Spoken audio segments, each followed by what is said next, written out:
Gusto ka na lang ba sa katotohanan? Manatili ka na lang ba may piling sa mata? Pipili mo ba na ikaw ay nakangiti sa pagkasa na ayaw mo nang magwakas? Handa ka na bang lampatin ng buong katotohanan at sumama sa paulit-ulit na kamalian? Ang katunayan ay nasa iyong harapan. Itatanggi mo pa ba ang realidad? Pumasok sa makikitidang kung sa laman ay kakasya. Pag ikaw ay sumama sa karamihan, tiyak ikaw ay mali. Maliligang din naman sa karamihan, ikaw ay maliligaw. Hey! Yayanig sa depko, yanigin natin ang buong mundo. Patunayan mo ang iyong tindigan, ikaw ang yanig sa depko. Yayanig sa depko, labanan na, banal na kasulatan, kapayapaan, matakamit na, sa tunay na nawa.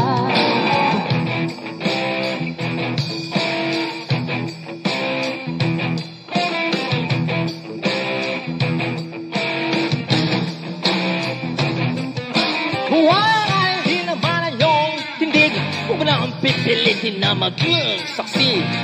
Kulang din naman ang inyong aral at magkakatoks-katoks ka pa sa liglong ka. Sanay ka naman sa dating daan, baka sa pitong araw ka marating. Garabilisip hanggang huli, oras, araw at panahon at totohanan to'y kairan. Huwag ka sana maliligaw, lipon ikaw ay silang muli. Yayanig sa depko, yanigin natin ang buong mundo. Patunayan mo ang iyong tindigan, ikaw ang yanig sa depko. Yayanig sa depko, labanan na, banal na kasulatan, kapayapaan, makakamit na, sa tunay na unawa.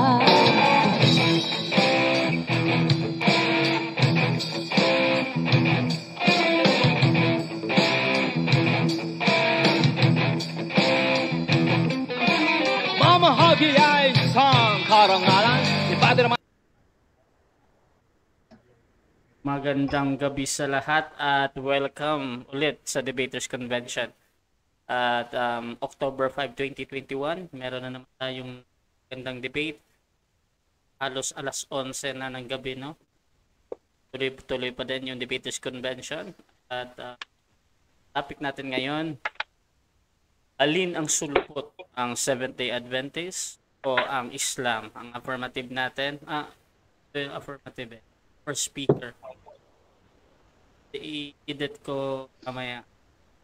Ang first speaker natin si Fernando Camacho ng SDA. Negative naman si Ali Sultan ng Islam. At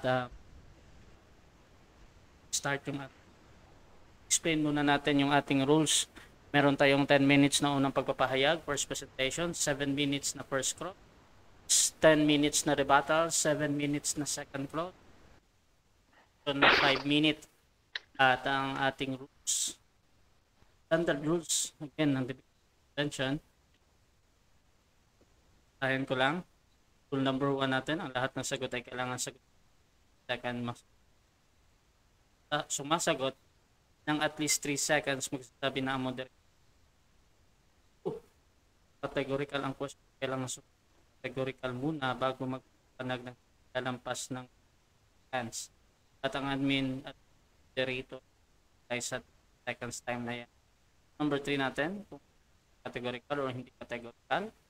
Next question kaagad, walang paliwanag. Number 4 natin, ano ang tanong, yun lang ang sasagutin. Rule 5, sa unang pagtatanong, kinakailangan na itatanong lamang ay ayon sa itinindig affirmative negative side at sa rebuttal stand. Sa cross-examination, maaari na magtanong ang examiner ng kahit ano inilatag man. At rule number 6, makakatanggap ng 3 warning mula sa akin. Siyempre, may disiplina. Rule 7, out of the topic, not accepted. Number 8, no side comment. Number 9, no untrue attitude. Rule number 10, no objection. Number 11, respect the admin.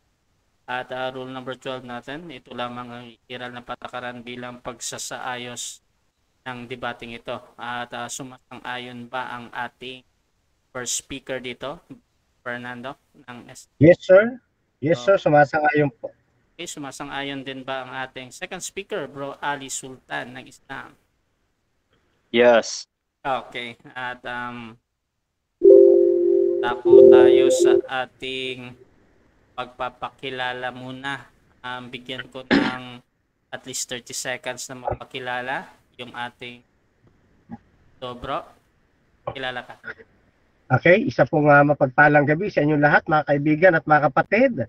Ang inyo pong malit na lingkod kay Kristo na siyang magdadala ng katotohanan ngayon, Brother Fernando B. Camacho Jr. sa panig po ng Seventh-day Adventist Church. Ako naman si At ako syempre, naman si ating second speaker, pakilala ka. ako po si Ali Sultan, tumitindig sa Islam. Ang layunin ko ay para maitaas ang Islam. Okay. Yan lang. At yun.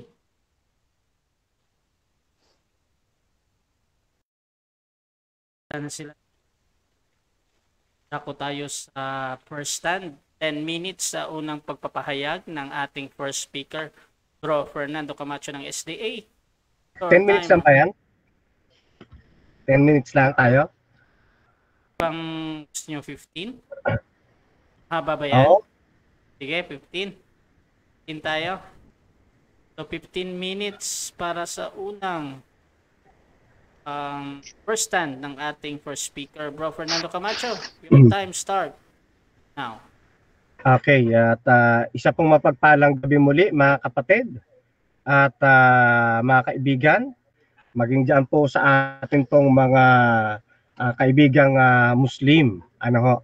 At syempre sa pag-uusap na ito, ang tanging hangad at layunin ng inyo pong abang lingkod ay maluwalhati, maitaas at mapapurihan ang atin pong dakilang manlilikha. Pinasasalamatan din natin, bukod sa ating Panginoon, ang Debaters Convention na siyang patuloy na nagkikiter sa mga ganitong uri ng mga gawain. Ano? At ngayon nga, ang oras dito sa akin ay alas 10:58.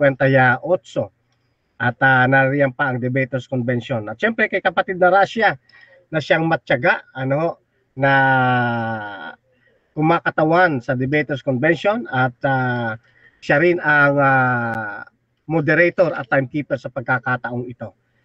Pasalamat din sa atin pong mga kaibigan ngayon na nasa room, ang kapatid na Ben ng Patricianism, ang Pastor Wimpy ng Born Again, kapatid na Ezra ng Born Again, at ang aking kapatid sa pananampalataya, Rewel, at ang isang kapatid pa natin na Catholic, kapatid na Ryan, at si kapatid na Cal. Ayan, na ano bang samahan ni kapatid na Cal? Pangkalawakan kasi ito eh. At syempre sa ating magiging napakabait, no? At napakahusay na debatista ng Islam, si Imam Ali Sultan. Ayan.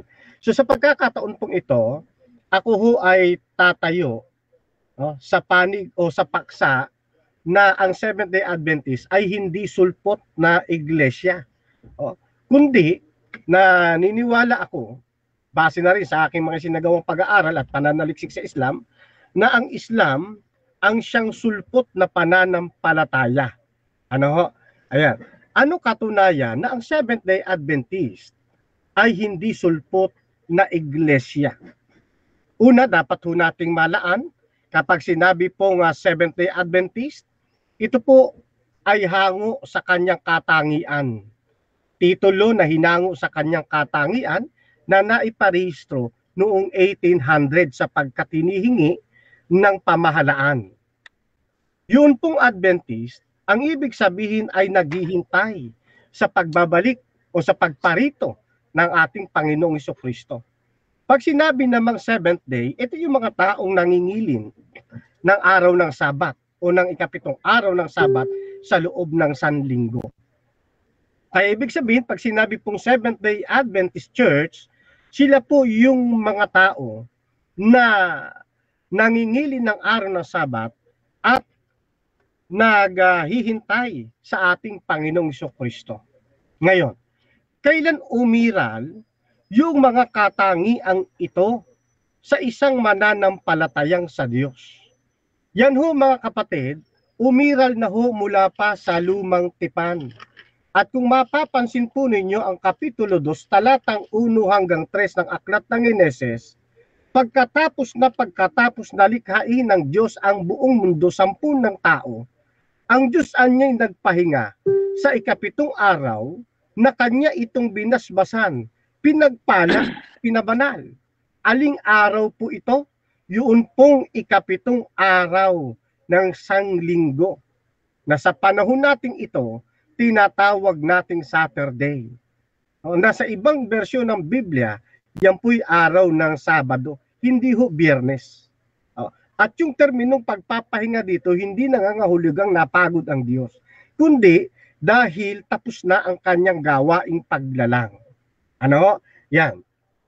So, dito ay makikita na natin na meron ng isinagawa o ginawa ang ating Panginoon na araw ng Sabat. Ang tanong, para kanino niya ito ginawa? Sinasagot sa atin ng Bagong Tipan, buhat sa Kapitulo 2, talatang 27 ng Aklat ng Marcos, na ang wika sa atin ay ginawa ang Sabat ng dahil sa tao. Kailan ho nagkaroon ng tao? Pagkatapos ng malikha ang buong sansinukob, ang buong daigdig.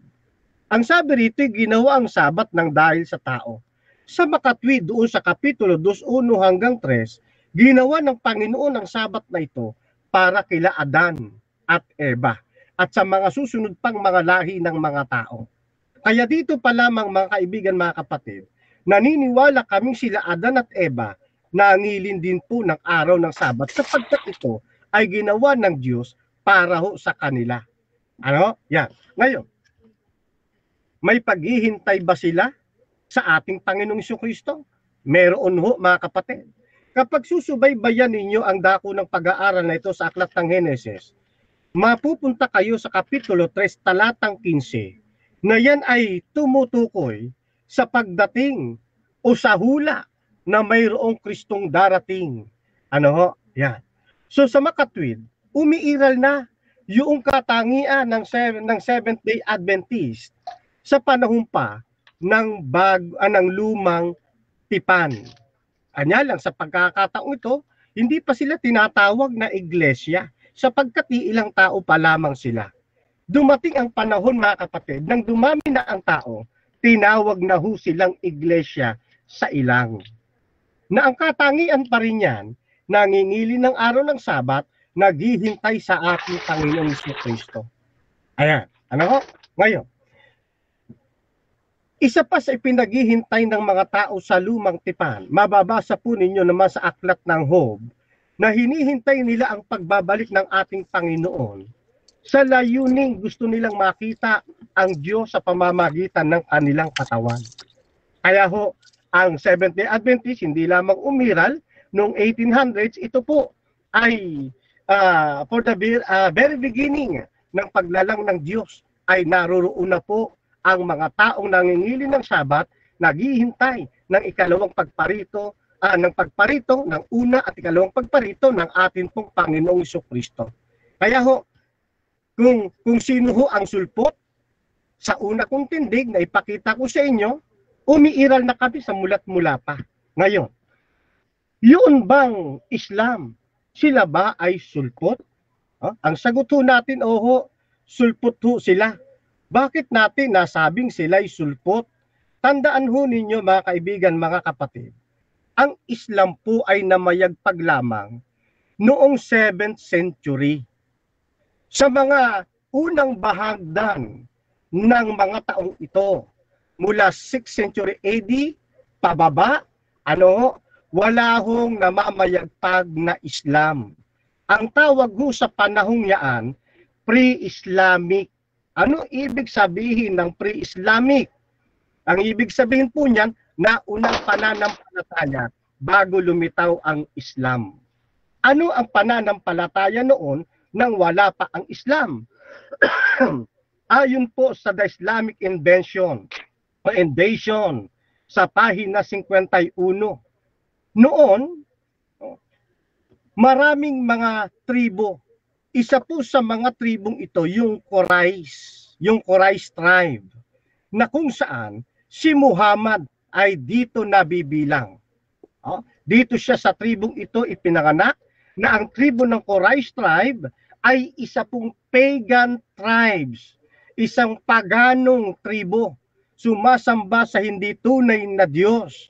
At ito pong Quraysh tribe, ayon po dito sa Islamic invasion confronting the world past this glowing religion, ito po ay isang devoted na mananampalataya at sumasamba kay Allah. Sino ang Allah? The moon god. Tingnan ho ninyo at ganito natin mababasa. The Quraysh tribe into which Muhammad was born was particularly devoted to Allah, the moon god. Yung Allah na kinikilala ho ng Quraysh tribe ay yung moon god. Dito ho nabibilang maging tawag dito, ang mga magulang niya. Kung titignan pa ho ninyo sa isa pang aklat, sa Cyclopedia of Biblical, Theological, and Ecclesiastical Literature, sa chapter 6, 406, ang sabi rito, yung kanyang ina ay kabi-kabilang doon sa tinatawag na pananampalatayang pagano, isang kultong paniniwala. At dito inurient si Muhammad. Dito tinuruan si Muhammad at yung pananampalatayang ito na pagsamba kay Allah na isang moon god ay ipinamana kay Muhammad. Ipinamana ng kanyang magulang kay Muhammad. Yan. Ang tawag po diyan sa panahong yan, last 5 minutes. Pre-Islamic. Ngayon, nang isinilang na si Muhammad, dito na pumasok ngayon na si Muhammad, kinlim niya na siya isang propeta, at pagkatapos binura niya sa isipan ng kanyang makababayan yung paniniwala ng pagano. Nirevise niya ang teaching. Itinuro niya na si Muhammad ay hindi isang paganong Diyos, kundi tunay na Diyos. Tandaan ho natin, kailan po ito sinabi ni Muhammad? Nung lumitaw lamang si Muhammad. Pagkatapos na ito ng tinatawag na pre-Islamic. Dito na rin lumitaw yung kanilang Quran, at yung iba pa nilang paniniwala. Ngayon, ano ibig sabihin? Pagkatapos ng pre-Islamic, sumulpot ang Islam noong 7th century. Bago ang 7th century, wala pong Islam. Ang tawag lang pre-Islamic. Sa panahon ni Muhammad, diyan lamang po sumulpot ang Islam. Kaya, sino ang sulpot? Yun pong Islam. Hindi po ang Seventh-day Adventist Church. At maliwanag din sa mga katibayan na akin pong binasa sa gabihong ito. Yan, mababasa rin po ninyo yan sa Encyclopedia of Islam. Sa chapter 1, 302. Ayan, na ang talagang sinasamba nila ay yung Supreme God na tinatawag na Allah na siyang niribisa ni Muhammad upang ialis sa tao ang paniniwalang si Allah ay isang Diyos-Diyosan ng mga pagano. At dito, maraming nabiktima si Muhammad. Isa na rito ang ating kausap, ang kapatid na Ali, kaya naninindigan siya na ang kanilang iglesia, na ang kanilang aral, ang kanilang pananampalataya, ay ipinagtatanggol niya. Pero ang totoo, yan po ay isa lamang sulpot na samahan ng pananampalataya. Na kung uuriin po natin, isa pa rin itong paganong paniniwala. Nakakatid pa rin ito sa isang paganong tradisyon, sa isang paganong practices, sa isang paganong paniniwala. Isang pananampalataya na sumulpot lamang noong 7th century AD.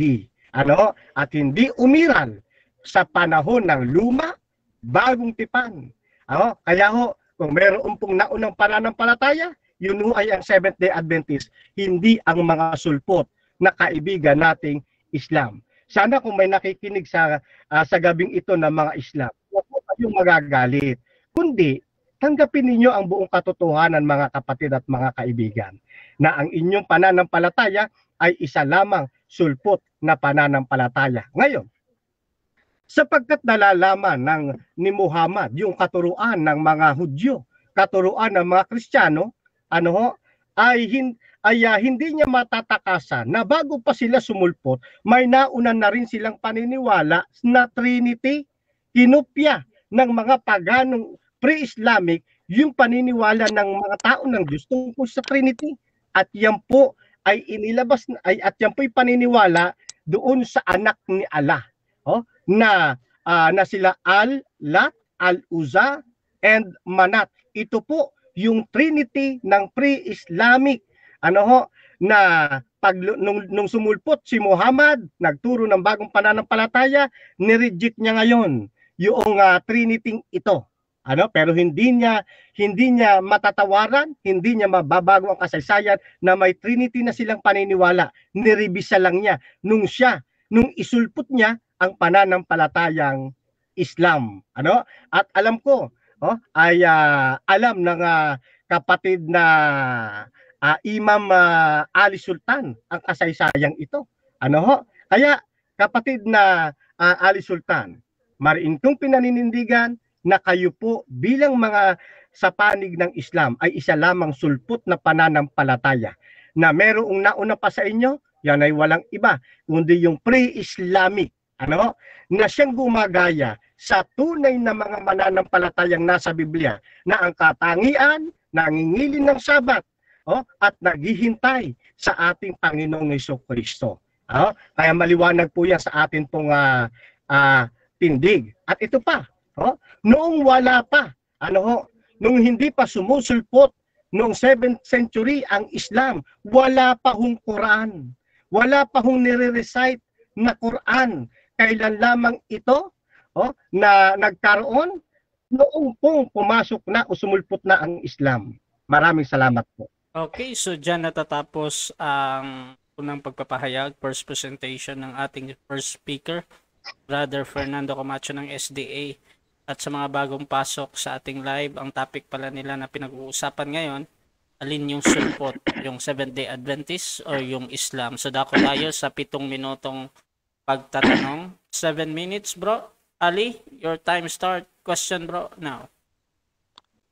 Walang tanong, nabanggit mo si Adam ay Sabadista. May mabasa ba sa Biblia na Sabadista si Adam? Yes, kapatid. Katulad ng aking binanggit, yung taguring Sabadista, yan ay hango sa katangian na nangingili ng araw ng Sabat. Marcos 2:27, nabasa natin na yung Sabat ay ginawa para sa tao. In short, nabasa rin natin na si Adan, si Eva, nangingilin din ng araw ng Sabat. Yan ang sagot natin sa maganda ninyong tanong. Ang tanong ko doon ay yung marinig ang pangalan ni Adam at Eva na sila ay nag-Sabadista. Kung ang hinahanap po ninyo word for word, wala nga kayong mababasang ganoon. Nang nakalagay, si Adan ay Sabadista. Parang ganito rin, wala ka ring mababasa ng word for word, si Adan hindi Sabadista.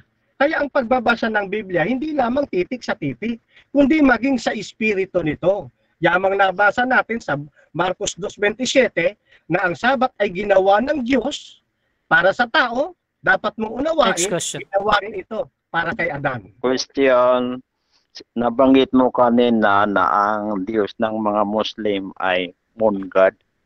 Mayroon bang mga turo sa Islam tulad sa Quran, sa Hadith, na ang Diyos ninyo ay buwan, ang Diyos ninyo, ang sambahin ninyo ay buwan?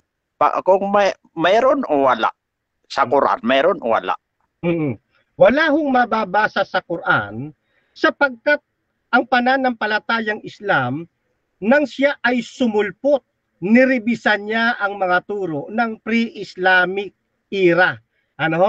Kaya nang sumulpot ang Islam, binago niya ang kanyang mga aralin para hindi maging tunog pagano. Mababasa natin yan sa mga panlabas na katibayan bukod sa Quran at hindi maitatanggi sa kasaysayan.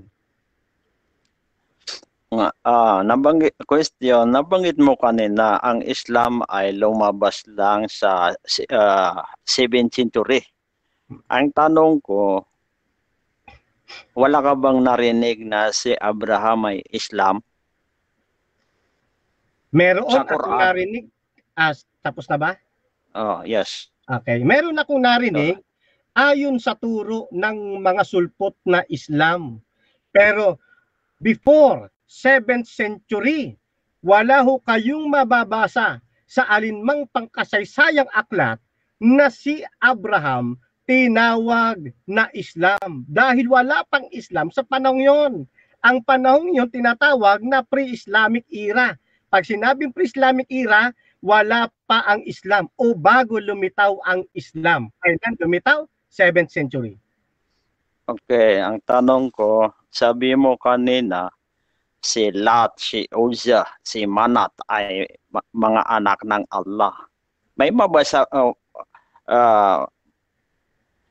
sa Quran, wala bang nabanggit doon na ang Allah ay hindi nagkaanak? Meron o wala? Sa Quran na pinalaganap ng isang sulpot na pananampalataya, wala tayong mababasang ganun kasi nga nagrebisa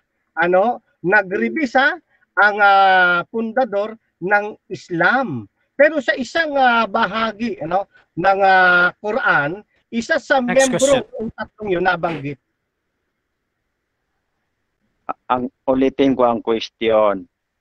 Wala ka bang narinig na talata sa Quran na sinabi ang Allah ay iisa, hindi ipinanganak, hindi nagkaanak? May narinig ka? Meron o wala? Meron nga po, ayon na rin sa mga pagpapaliwanag ng iba't ibang mga Muslim na ating nakakausap.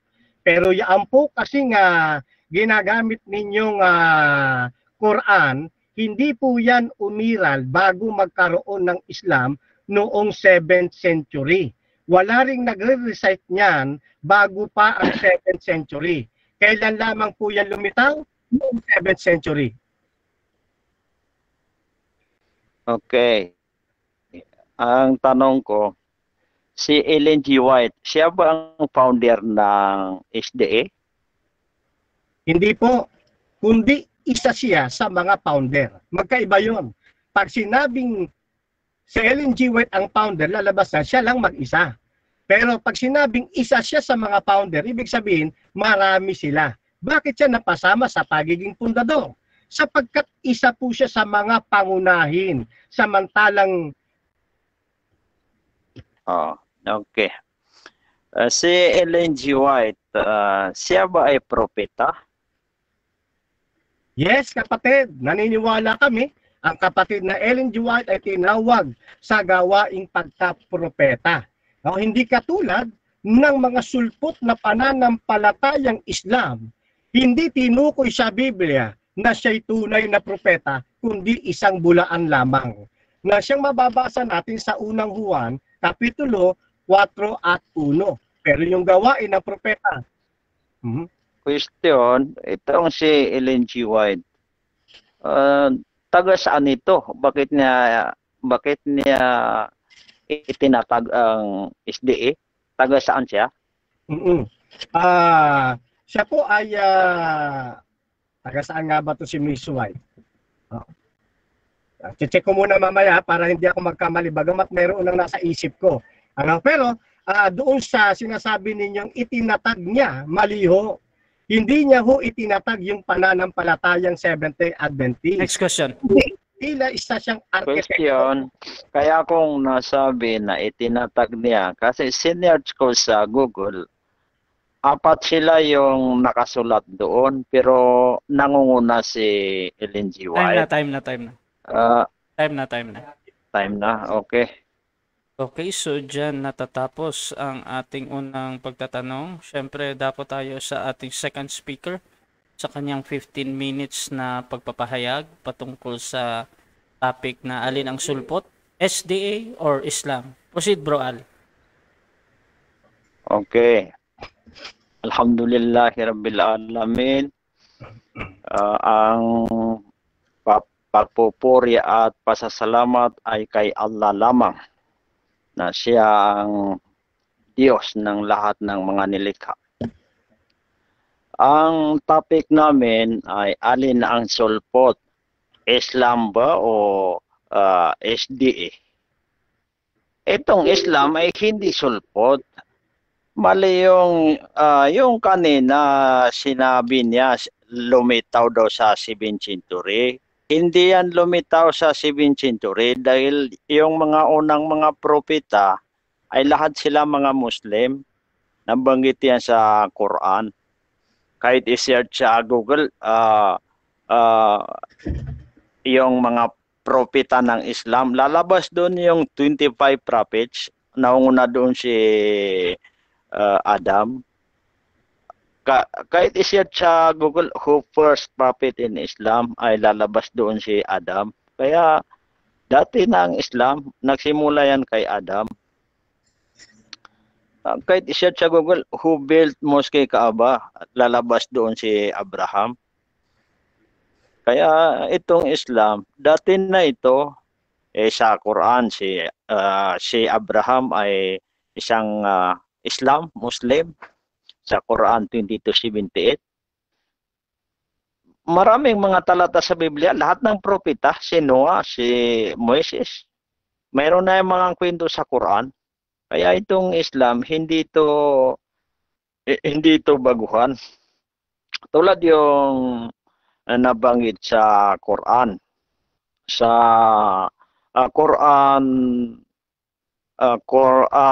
6:161. Sinabi ng Allah, sabihin mo o Muhammad, ako'y pinatnubayan ng Allah ng matuwid na relihiyon Islam, at yan ang relihiyon ni Abraham. Si Abraham ay Hanifa, sumasamba lamang sa nag-iisang Diyos Allah at hindi siya kabilang sa mga nagtatambal. So nalaman diyan na ang relihiyon ni Abraham ay Islam, ay yun din ang kinopya o kinuhang relihiyon ni Muhammad. Kaya hindi sulpot, hindi ito itinatag ng tao, hindi itinatag ni Propeta Muhammad. Ang sulpot ay itong SDA dahil sinearch ko sa Google na ang founder ay si Ellen G. White. Apat sila yon, pero ang number 1 doon ay si Ellen G. White. Kaya naitanong ko rin sa kanya na umamin siya, sabi niya, oo, si Ellen G. White ay kasama doon sa nagtatag sa SDA. Kaya ang sulpot ang SDA, hindi ang Islam. Ikalawang batayan ko na itong Islam ay hindi sulpot. Ito ay tamang relihiyon. Dahil itong Islam ay hindi ito nagtatambal. Ang turo ng Islam ay ang nag-iisang Diyos Allah. Turo ng Islam ay kilalanin, walang Diyos maliban kay Allah. Yung nabanggit doon na walang Diyos, ay nawala na yung mga Diyos-Diyosan, yung mga sinasabi mo kanina na mga rebulto ng mga pagano sa Makkah, si Manat, si Lat, si Uzza. Yun ang hindi matanggap ng mga Quraysh dahil hindi nila matanggap yung kalima la ilaha illallah, walang Diyos maliban kay Allah. Kasi pag sabihin na maliban kay Allah ay wala nang mga Diyos-Diyosan. Walang Diyos maliban sa isa. Maliban na lang kay Allah. Yan ang tindig ng Islam. Kaya walang pagtatambol sa Islam. Ang mali itong SD dahil ang paniniwala nila ay yung Diyos ay may kasama, composed of 3. Co-equal daw itong Triune God, Trinity. Kaya pag bigyan mo ng kasama ang Diyos, ay pagtatambal na. Pag sabihin mo may kapantay ang Diyos, ay pagtatambal na. Kasi sinabi na nasa Biblia, kanino niyo ako itutulad o iwawangis upang kami ay magkagaya. Doon yung sa Isaias, ibig sabihin, sinabi ng Diyos na bakit ninyo ako papantayan?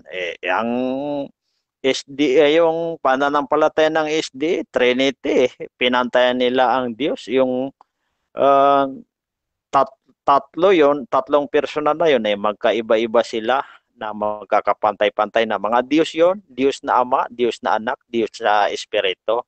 Kaya pagtatambal na yan, yung mga nagtatambal ay malaking kasalanan yan. Kasi sinabi ng Allah, innalladhina kafaru min ahlil kitabi wal musyrikina fi nari jahannam.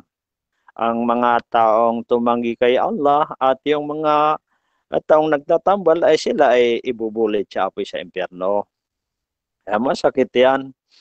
Ang sabi pa ng Allah, wala yusriku bihi shay'in ahada, huwag kang magtambal ng kahit isa man. Paano na? Yung isa ay dinagdagan mo, di solpotang ganyan na relihiyon. Kasi ang turo ng mga propeta, isa lang ang Diyos. Mula kay Noah, isa lang ang Diyos. Kay Jesus, isa lang ang Diyos. Sa Marcos 12:29, sinabi ni Jesus, ito ang mahalagang utos, pakinggan niyo Israel. Ang Diyos natin lahat ay iisa. Turo ni Jesus, iisa ang Diyos. Paano na kung sabihin mo may kasama ang Diyos, may kapantay, may iba pang Diyos? Malaking kasalanan yan. Nagtambal ka . Kaya yan ang pananampalataya ng SDA. Alam ko yan, nakapag-debate pa tayo, yan ang pananampalataya niyo, Triune God. Pagtatambal na yan, mali kayo diyan. Kaya itong Islam ang tama. Ikatlong batayan ko, itong Islam ay hindi ito naggaya sa mga Hudyo. Itong SDA ay naggaya sa Hudyo kasi basahin ko itong ayat sa Quran na ang paggalang sa Sabado ay para lang yan sa mga Hudyo. Tapos ginagaya ninyo mga SDA. Ito, basahin ko sa Quran 16:124. Sinabi ng Allah, katiyakan ginawa lamang ng Allah ang paggalang sa araw ng Sabat upang ibukod tangi ang araw na ito sa pagsamba para sa mga Hudyo. Na hinggil rito sila ay nagkakasalungatan sa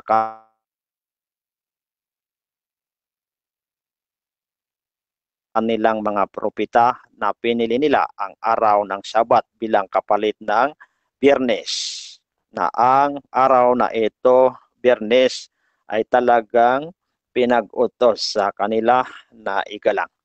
Yung mga Hudyo, para lang yan sa kanila, yan ang pinili nila ang araw ng Sabado. Kaya mali kayo diyan. Kaming mga Muslim, hindi kami gumagaya sa mga Hudyo kasi yung mga Hudyo ay mga tumanggi din yan kay Allah. Tumanggi sila kay Allah dahil iba ang sinamba nila. Pinapatay pa nila yung mga sugo ng Allah, mga propeta niya. Maraming nabanggit sa Quran na mga gawain ng mga Hudyo, mga Swahilian. Kay Jesus ay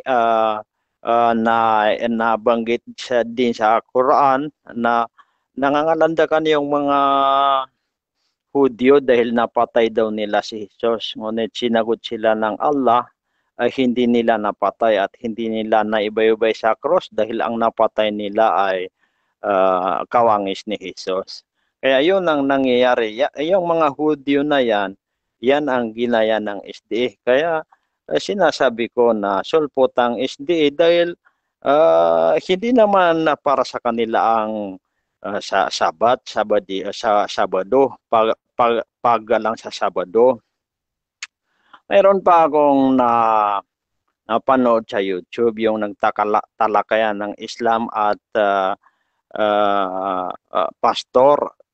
Sinabi ng ustad na yon na balik Islam, sinabi niya dati daw siyang SDA.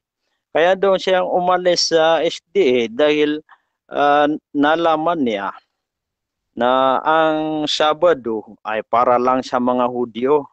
Naisip daw niya na hindi siya Hudyo kasi Pilipino siya, ay umalis siya doon sa pagka-SDA niya. Nag-Islam siya. Kaya kayo, hindi kayo Hudyo dahil kayo ay Pilipino, ay dapat hindi kayo maggaya sa mga Hudyo. Kaya yan ang tanda sa sulpotang SDA dahil hindi naman kayo Hudyo. Yan ay para sa Hudyo ang Sabado. Kasi ang kwento diyan ay isinubok yung mga tauhan ni Moises. Sinubok sila na huwag silang mangisda sa araw ng Sabado. Yung mga tao na yon ay sumuway pa rin sila. Yung mga sumuway ay naging mga unggoy. Yung mga sumunod kay Moises, naniwala sa sinabi ni yung pagpigil sa kanila ni Moises, ay iyon ang nakaligtas. Yon. Na ang tandaan doon ay iyon yung mga Hudyo. Tinawag sa Quran na mga anak ng Israel. Ibig sabihin ng anak ng Israel o angka ng Israel ay yon ay mga Hudyo yon. Kaya tayo, hindi tayo mga Hudyo, bakit pa tayo maggalang ng Sabado? Ngayon, kahit na mangisda tayo, hindi naman tayo magiging unggoy kasi hindi naman tayo mga Hudyo. Kaya yan, last 4 minutes. Ika-apat na batayan ko, tama ang Islam dahil itong Islam ay inangkin ng Diyos na relihiyon niya. Kapag yung relihiyon ay hindi inangkin ng Diyos, kung yan ay inangkin ng tao, itinatag ng tao, ay sulpot na yan. Ikatlong batayan ko, okay, ang mga verse na patunay ko sa inangkin ng Diyos, inna dina indallahil Islam. Katotohanan, ang relihiyon lang kay Allah ay Islam.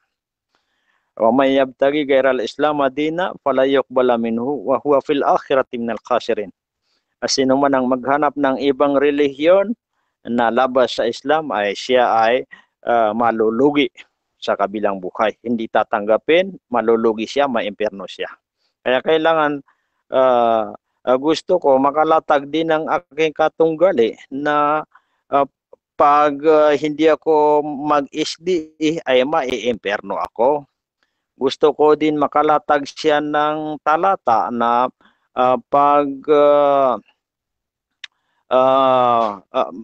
gusto ko makalatag siya ng talata na yung SDA ay yun din ang relihiyon ni Abraham. Gusto ko makalatag siya ng talata na ang SDA ay inangkin ng Diyos. Pinili ng Diyos na relihiyon niya, yan ang ibinigay niya para sa tao.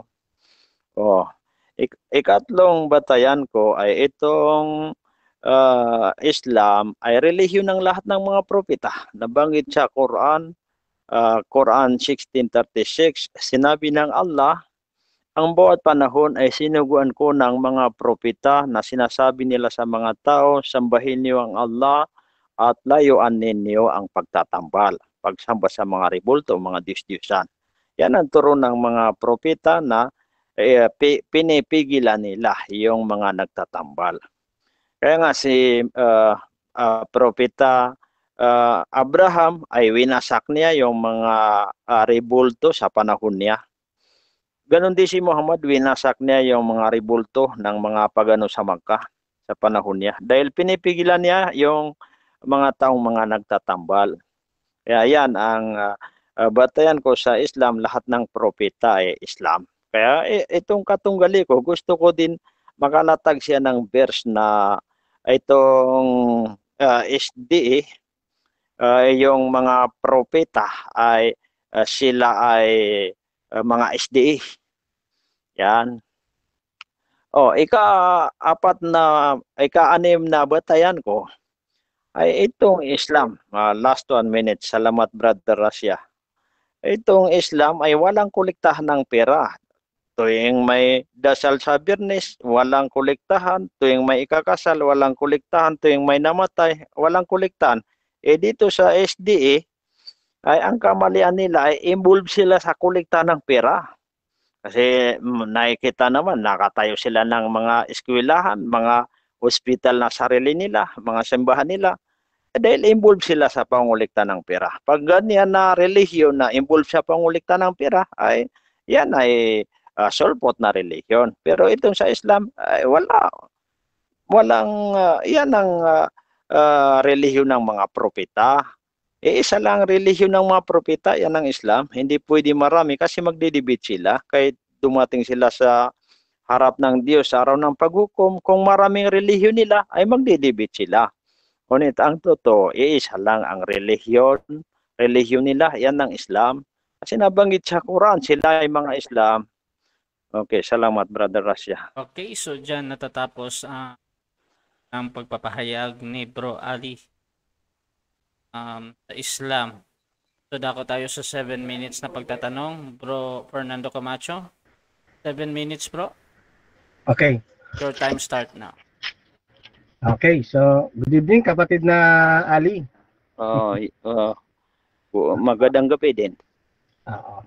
So, ayon sa inyong mga ipinresent, pinatutunayan ninyo na hindi lamang 7th century lumitaw ang Islam. Ano? Ano po sa inyo? Sino sa mga propeta ng Biblia o saan mababasa sa Biblia na ang mga propeta ng ating Panginoong Diyos ay tinawag na Allah ang pangalan ng Panginoon? Yung si Propeta Jesus ay ang tawag niya sa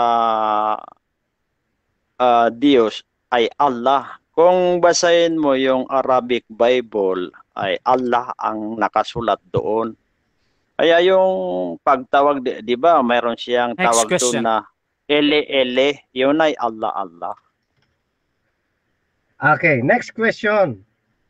Uulitin ko lamang saang talata sa Biblia na tinawag na Allah ang pangalan ng Diyos? Saan po 'yon? Yung binabanggit ninyo na 'yon?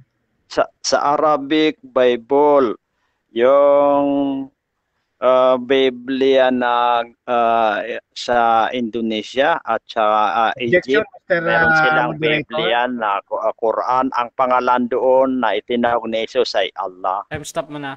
Ano yung objection mo na, per speaker? Yes, twice ko na kasing inobserbahan. Ang tanong ko ay saang talata. Hindi yung mga version, kundi yung eksaktong sitas ng Biblia. Okay. So, yes. Ganito yung pagkakaintindi ko sa object ni Bro Fernando Camacho. Hinihingi daw yung talata. It means chapter and verse. However, wala naman tayong pilitan dito. So, tatanungin ko lang si Ali kung sasagutin niya ba chapter and verse or magne-next question tayo, bro. Isasagot ako. Okay, sasagot ka. 30 seconds, bro. Proceed. Ang chapter ay doon sa Marcos. Ang verse ay 12:29 na yung ipinakilala ni Jesus na nag-iisang Diyos. O Israel, ang Diyos natin lahat ay iisa. Yun ay Allah. Kung basahin mo sa Arabic Bible ay Allah yon. Next question. Yung Allah sa... Okay.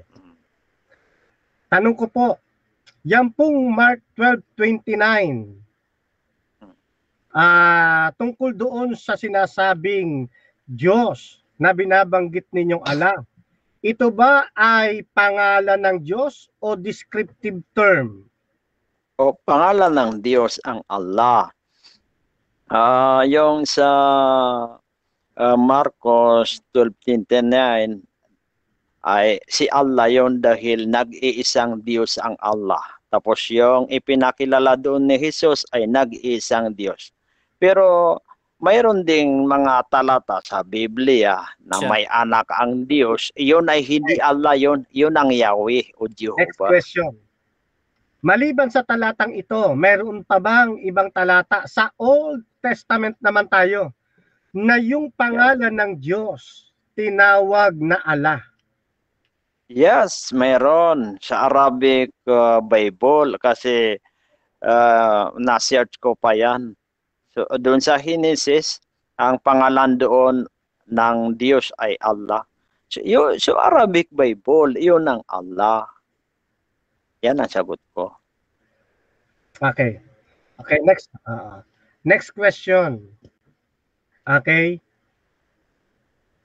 Naniniwala ka ba na bago na doon sa pre-Islamic era, yung tatlong anak ni Allah, si Al-Alat, si Allat, Al-Uzza, and Manat, ay tinatawag ding Trinity? Naniniwala ka ba dyan sa history na yan o hindi?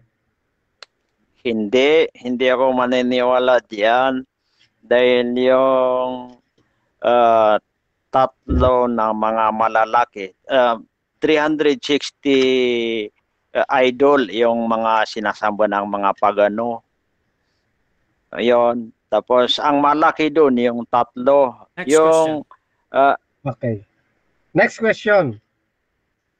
Kung hindi ka naniniwala na si Al-Lat, Al-Uzza, and Manat, bago ang Islamic era, dito na nga sa pre-Islamic, hindi sila Trinity. Ano sila?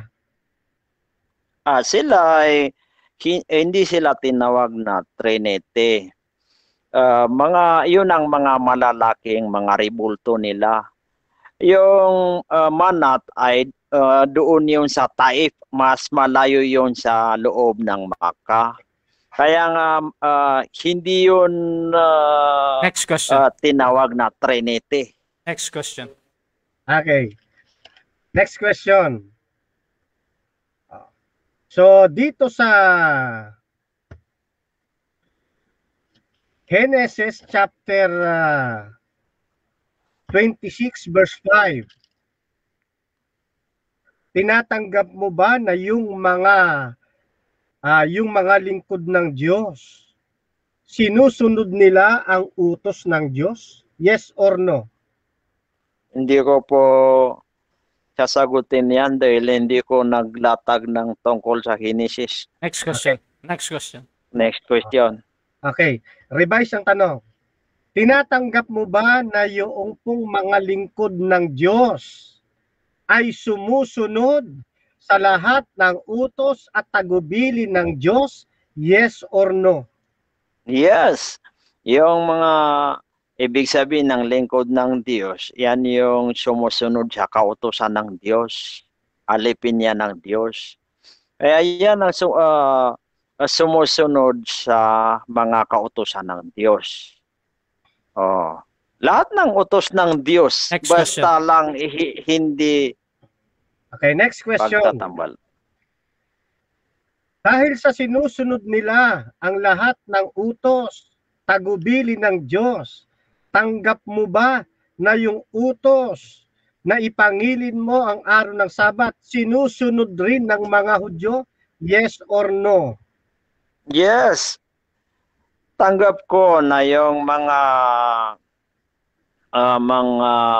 lingkod ng Diyos ay kasama sila sa Sabat. Katulad ko, ako ay lingkod ako ng Diyos Allah, ay pati Sabado ay sumasamba rin kami kasi araw-araw kami nagsasamba. Kasama din ang Sabado kasi kasama yan sa 7 araw. Okay. So dyan natatapos ang ating first stage ng debate, which is yung ating first cross at first stand. So dako tayo sa rebuttal. Bibigyan ko kayo ng 10 minutes lang dito sa rebuttal. At before that, syempre shoutout muna sa ating mga manonood. Meron tayong 13 plus live viewers. Kay Jonash, kay Richard, kay Enday De Los Reyes, kay Haribo Latip, kay batong nandito, si Jmar, ayan, shoutout sa iyo bro, si Ezra Ezekiel, at yun, dako tayo sa rebuttal. Mauuna ulit si Fernando Camacho dito sa kanyang 10 minutes na rebuttal bro. Your time start now. Rebuttal. Okay.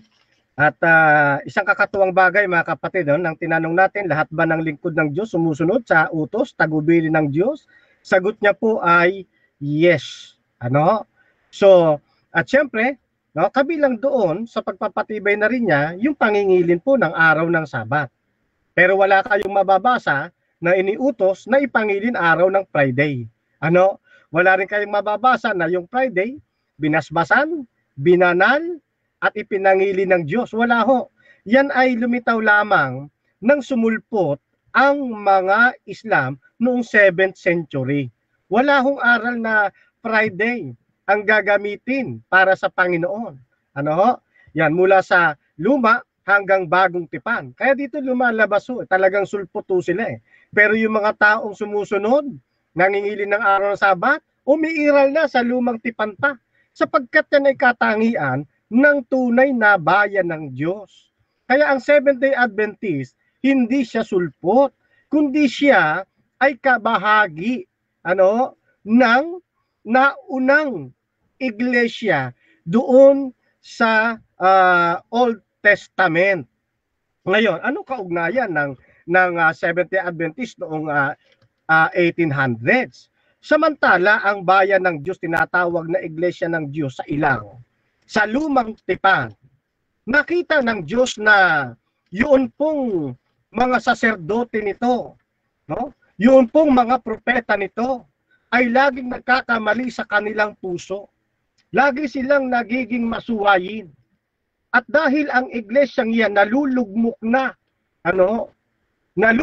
na sa isang maling paniniwala na sinangkapan pa ng iba't ibang tradisyon ng mga matatanda, dumating ang kapanahunan, Galatia 4:4, ng ating Panginoon ay inilabas sa kapanahunan, itinayo niya ngayon ang iglesyang nadudungisa na sa lumang tipan. Kaya nang itayo ng ating Panginoon ang iglesia sa Jerusalem, doon sa Matthew 16:18, hindi ito panibagong iglesia, kundi itinatayo lamang niya yung iglesyang nadudungisa na sa bagong tipan, na tila baga ito'y babagsak na, ito'y kanyang muling itinayo upang maipagpatuloy yung dalisay na aral ng ating pong Panginoong Diyos. Kaya maging sa bagong tipan, ang pangingili ng Sabat, ang paghihintay sa ating Panginoon, ay patuloy na namamayagpag. Dumating din ang panahon alinsunod sa sinasabing ingatan ninyo ang iglesia ng Diyos sapagkat mayroong lalabas na mga mang-uusig. Dumating ang panahon, alinsunod na rin sa hula ng Daniel, Kapitulo 8 at Kapitulo 7, na magkakaroon ng tinatawag na Dark Ages, na sasagisag doon o kakatawan sa 1,260 mga araw o katumbas ay mga taon. Kung kaya't ang iglesia binigyan ng ating Panginoon ng 2 pakpak na agila na siyang binabanggit naman sa aklat ng Apokalipsis upang itago sa ilang, na siyang kinakatawanan ng Europe noong araw. Pagkatapos nito, dumating na ang pagkakataon, alinsunod na rin sa sinasabi ng hula sa Kapitulo 8 ng Daniel na muling titipunin ng Diyos ang nalabi sa kanyang bayan. Bakit may nalabi? Sapagkat noong nagkaroon ng pag-uusig ang bayan ng Diyos, maraming bumalikwas sa pananampalataya. Maraming sumunod sa aral noong yung gumagapos na isang pananampalataya. Pero ito pong mga nalabing ito na tumakas sa ilang, muli po silang pinagsama-sama. Alinsunod na rin sa hula ng aklat ng Jeremias, sila'y dadami uli at magiging palaanakin. Sa pagkakataong ito, na hinahanap na ng batas panlupa na dapat maparehistro yung mga kawanian, o samahan, maging ng pananampalataya. Kaya ho, naparehistro yung pong korporasyon ng Seventh-day Adventist noong 1800s. Ayan, hindi ito panibagong iglesia. Hindi si Mrs. White ang pundador, kundi isa siya sa mga pundador. At tumatayo si Mrs. White katulad lamang ng isang arkitekto. Wala siyang office, hindi siya ginawang president kailanman, o ni assistant president, wala siyang office kundi siya nananatiling tagapayo lamang, isang propetisa sa loob ng iglesia na siyang sangkap ng tunay na iglesia, Efeso 4:11. Nawala, no? Nawala ito sa pananampalatayang sumulpot lamang noong 7th century itong Islam. Kaya yun nung Seventh-day Adventist, matagal na siyang umiiral. Hindi siya isang sulpot na samahan. Siya po ay nakabatay sa kasaysayan ng Biblia, sa hula ng Biblia, hindi katulad ng Islam. Walang inihula ang Biblia na may lilitaw, no? Na tunay na samahang sa Diyos sa anyo ng Islam. Wala ho. Kaya nga, sila po ay lumitaw lamang 7th century. Yung mga pinagsasabi niya kanina, mababasa sa Google, ang may kagagawan din nun mga kapatid. Mga kapatiran din nilang pinaghanguan nun. Yun. Yun idinikit lamang din sa kanilang paniniwala. Pero ang totoo niyan, bago pa magkaroon ng Islam, ay namamayagpag na yung pananampalatayang pagano, doon sa sinabi natin kanina, na si Allah ay kinikilala nilang Diyos-Diyosan, isang suprimong Diyos-Diyosan na mayroong 3 anak. Ayaw niya tanggapin mga kapatid, na yung 3 anak ay Trinity rin. Nakita ko nakulang sa pag-aaral itong ating kaibigan, nakausap ngayon. Ngayon, nang nilabas po ang Quran na isang inimbentong kapahayagan di umano ng tunay na Diyos, makikita po ninyo sa 53 talatang 19, binanggit din si 53 talatang 20, binanggit din si Manat. Kaya lang nirebisa na rito. Ang sabi na rito, ang iba pang Diyos-Diyosan ng mga paganong Arabo, pinatutungkol niya, nirerebisa niya na nang sumulpot ang Islam, hindi sila sa pananampalatayang pagano. Kaya tinatanggihan ngayon ng ating pong kaibigang Muslim na yung 3 anak ay Trinity rin ng pre-Islamic. Palagay ko, kailangan hong magbalik-aral ng kaibigan natin tungkol dito sa kasaysayan. Yan, kinopya ho yan sa pananampalataya ng mga Hudyo. Kaya nga, tawag nga dito pag tinignan ninyo yung mystical creature, yung origin of witchcraft, sinasabi rin si Al-Uzza, Al-Alat, si Allat and Manat, triple goddess of Mecca. Yan po yan At hindi lang yan, kulang na rin kasi yung aking oras, meron pa akong isang aklat dito na nagsasabing Trinity rin ang tawag sa kanila, at saka triod.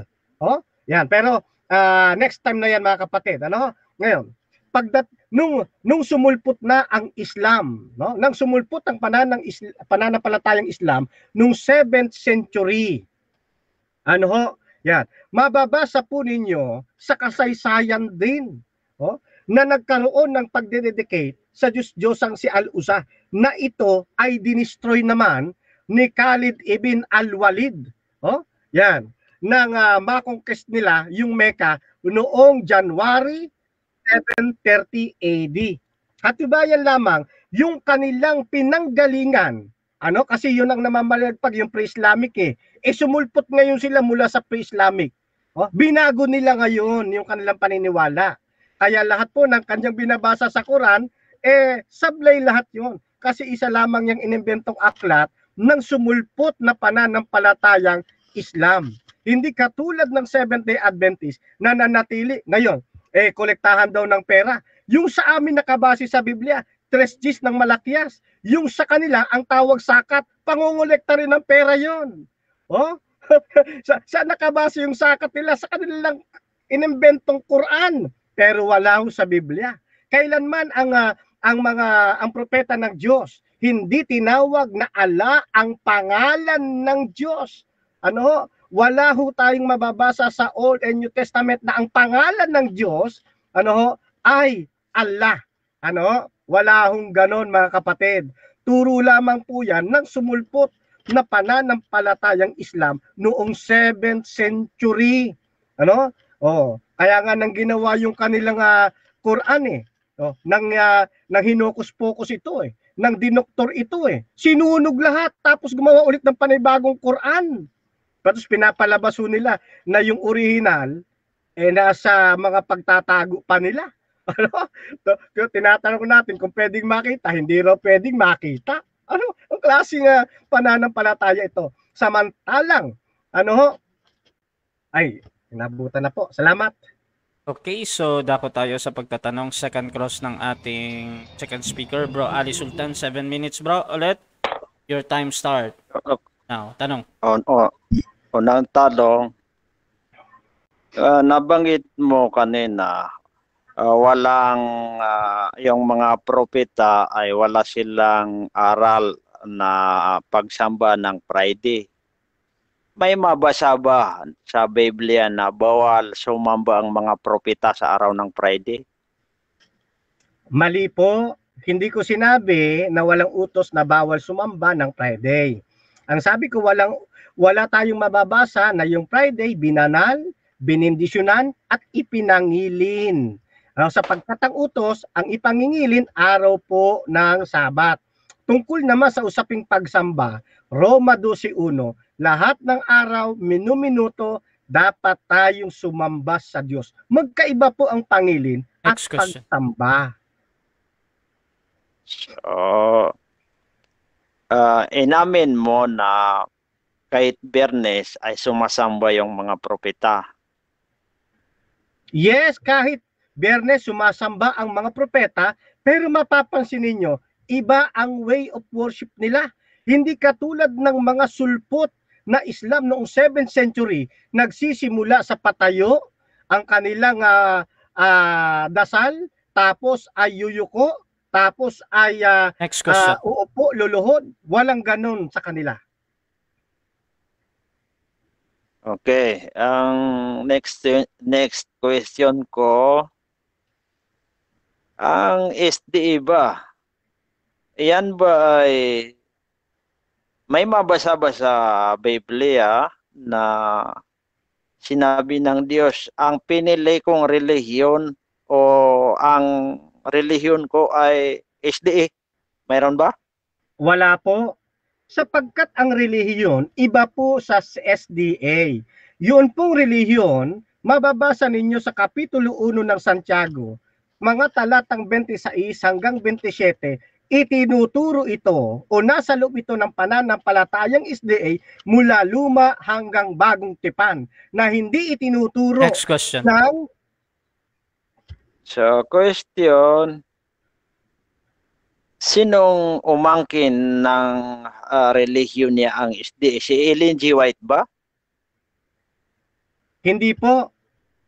Ang sabi ng ating Panginoon, yan po'y ipinagtatagubili ng Diyos. Ang tawag ho riyan, kinatawan ng 3 sinugong anghel na mababasa sa aklat naman ng Apokalipsis. Kaya yan po'y nakakatig sa banal na kasulatan. Hindi katulad ng sulpot na Islam noong 7th century, walang hula ang Biblia na mayroong pananampalatayang totoo na nilitaw noong 7th century. Wala po. So, ibig mong sabihin, hindi inangkin ni Ellen G. White na siya ang nagtatag sa SDA? Hindi po niya inangkin na siya ang nagtatag.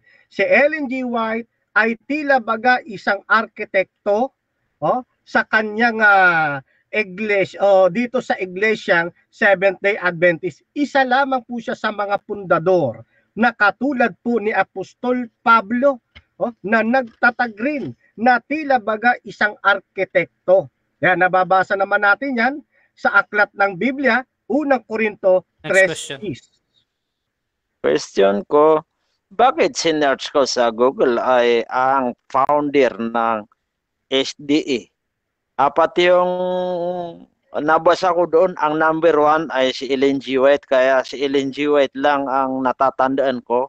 Bakit si Ellen G. White ang nangunguna sa nagtatag nag-founder ng SDA? Sapagkat yun ang inilagay sa Google. Ikaw na rin ang nagsabi, isa siya sa mga founders. at meron kamo pa siyang mga kasama. Eh di hindi talaga siya ang founder. Magkaiba kasi pag sinabi mong siya ang founder at saka isa sa mga founder. Isa sa mga founders. Ang pagiging founders ni Mrs. White tulad ng isang Next question. arkitekto, tulad ni Apostol Pablo. So, ngunit si Ellen G. White ay kasama doon sa apat. Siya ang number 1 na nag-founder sa Ellen G. White. Opo, pagdating po sa pagiging founder, wala po diyang una, pangalawa, pangatlo. Ang tawag po sa kanila, mga founders. Oh, kaya hindi ko alam kung nakasilip ka na ng rehistro.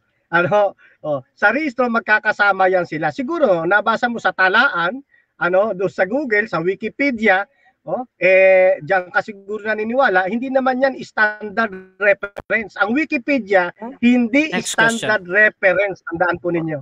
Question, palagay natin apat sila.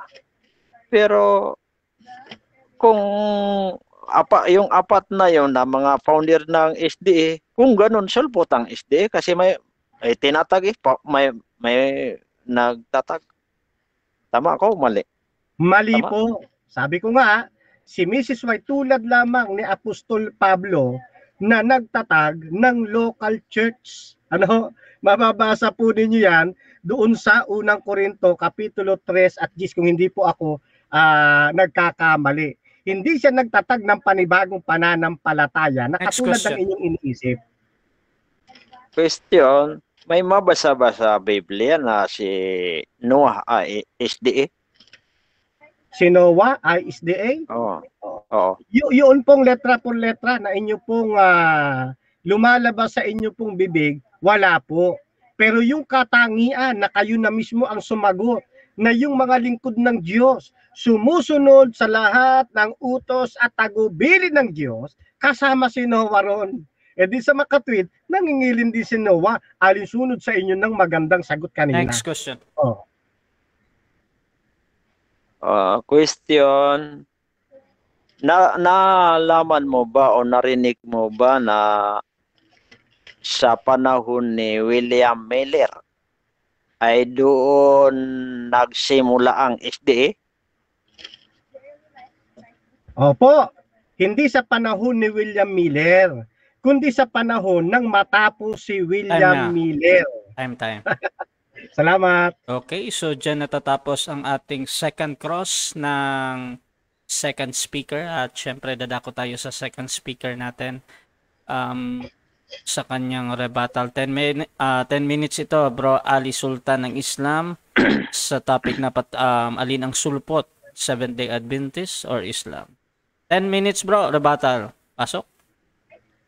Aking rebuttal. Itong ang pinagmulan ng SDA na ito ay panahon ni William Miller. Kasi itong si William Miller ay hinulaan niya, pinredict niya na October 22, 1824 ay babalik si Jesus. Ngunit hindi nangyari.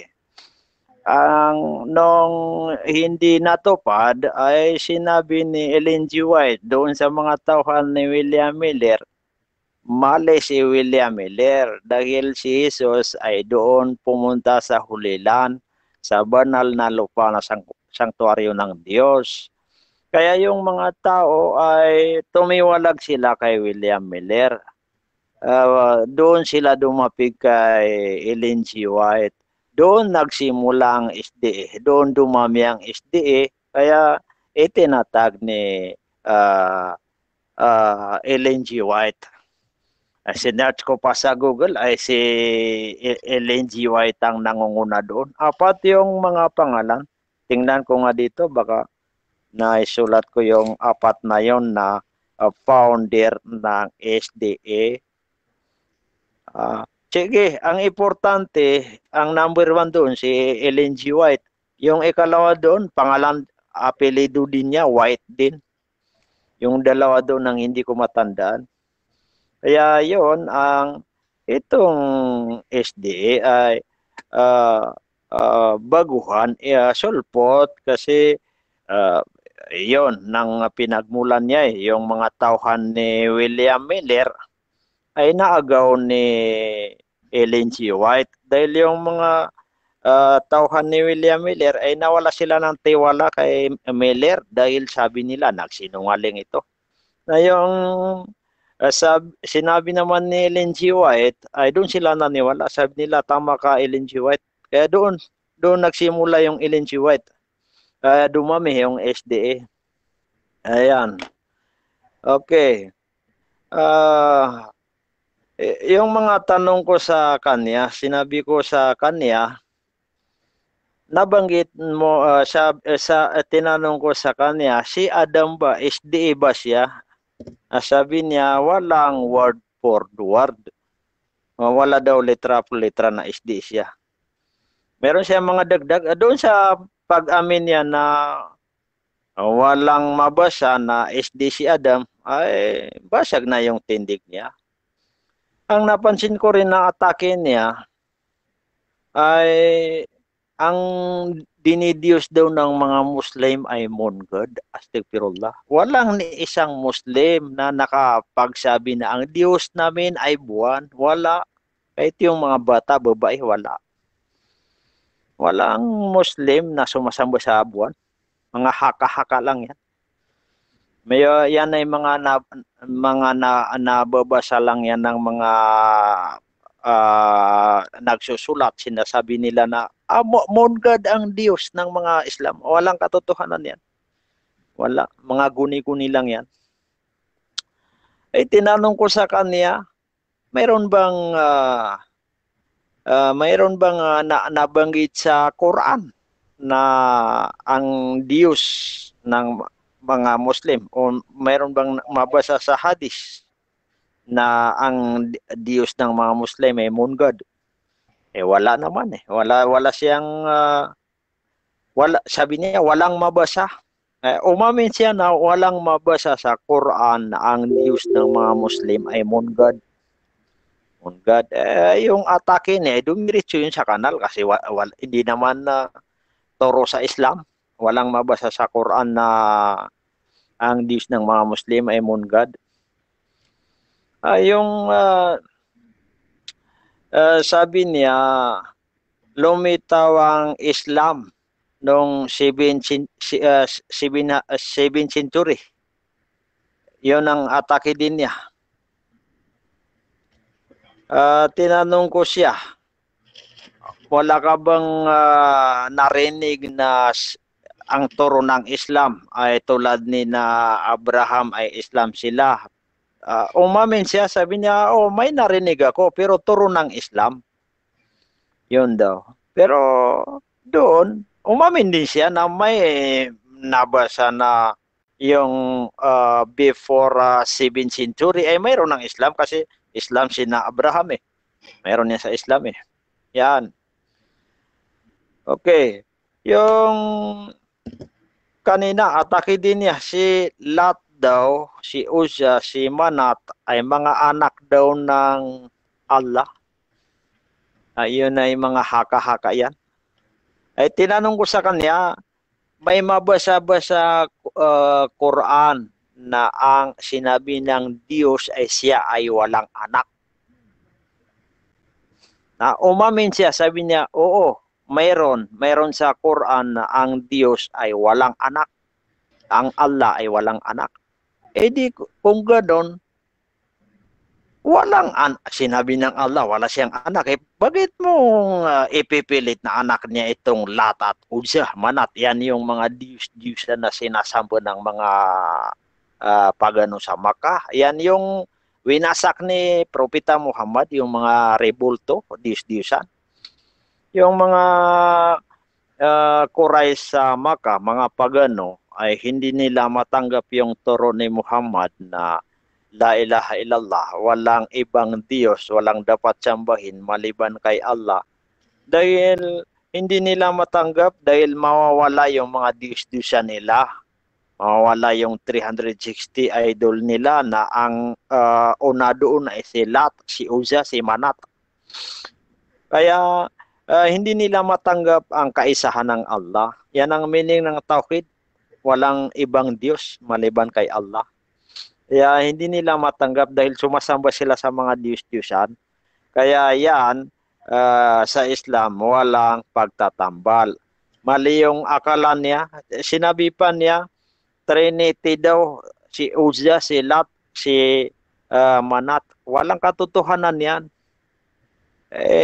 Ang Islam, walang kinalaman sa mga pagsasamba sa mga Diyos-Diyosan. Yan ang ibinawal sa Islam. Huwag kayong magtambal kahit isa man.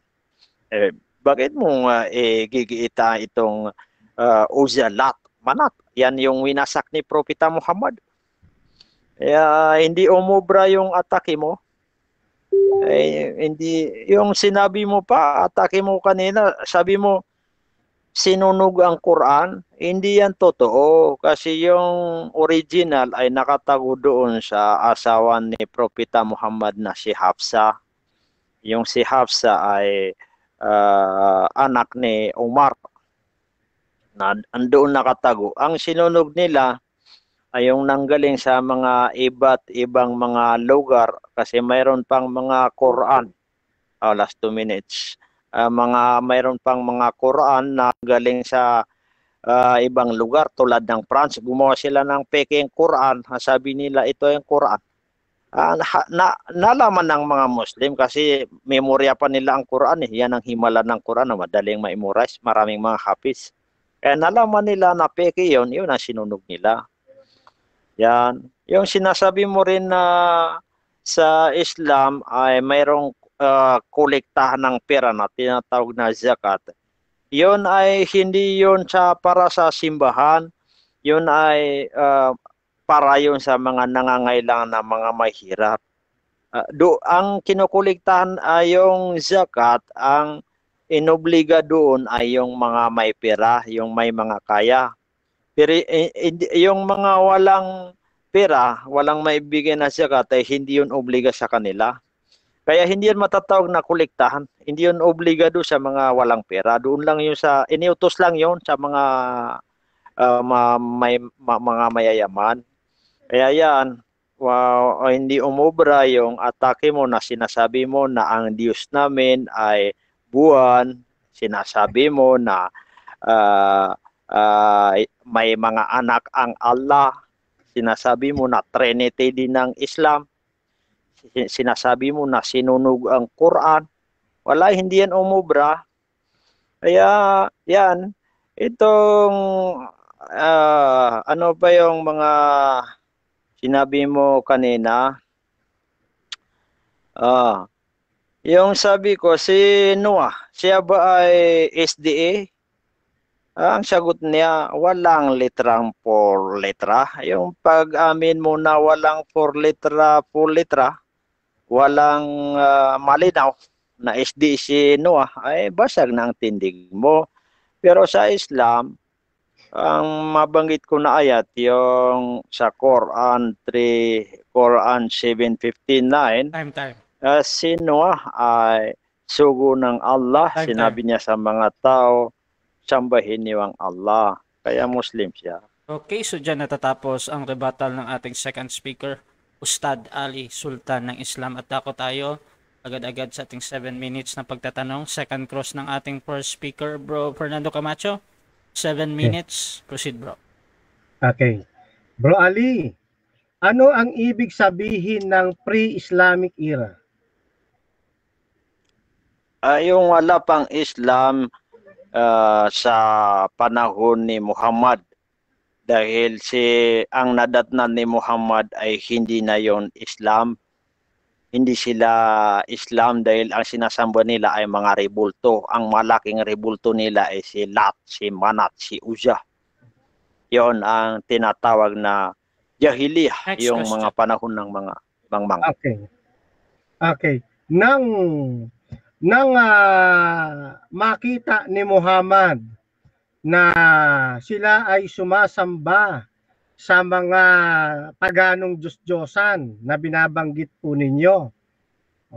Ano ang ginawa ni Muhammad nang siya ay lumitaw? Ang ginawa ni Muhammad, ay sinabi niya sa kanila na layuan ninyo ang pagsamba sa Diyos-Diyosan. Yung la ilaha illallah, yun ang turo ni Muhammad. Ibig sabihin ng la ilaha illallah, walang Diyos maliban kay Allah. Yun ang ginawa ni Muhammad. Next question. Okay, iwanan ko yan. Iwanan ko na yan. Next question. Tama ba yung narinig ko na sinabi ni William Miller na darating na ang Panginoon noong October 22, 1824? Tama ba yun? Tama yun. Dalawa ang napanood ko na balita na yon ang nangyari. Pinredict ni William na babalik si Jesus. Pero hindi nakabalik si Jesus. Kaya yung si Next question. Ellen G. White ay doon sumunod yung mga tauhan niya. Okay. Next question. Anong samahan ng pananampalataya ang inaaniba ni William Miller?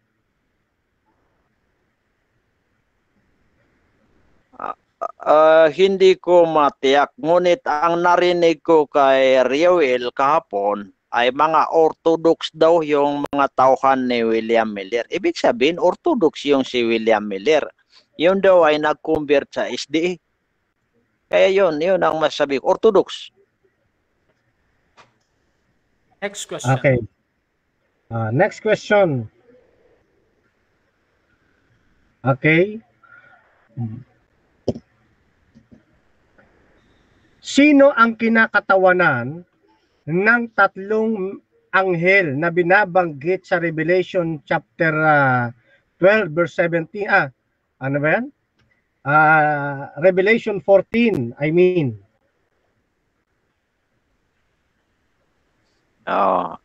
Revelation 14.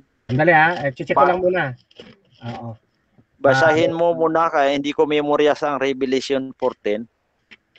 Hindi, tatanong ko lang sa'yo. Ayan, chapter 14, verse 6 patuloy. Sino yung kinakatawanan niyan ng three angels message na yan? Pass. Question. Okay. Mayroon bang hula sa Biblia na mayroong lilitaw na Islam noong 7th century? Meron o wala? Mayroon. Doon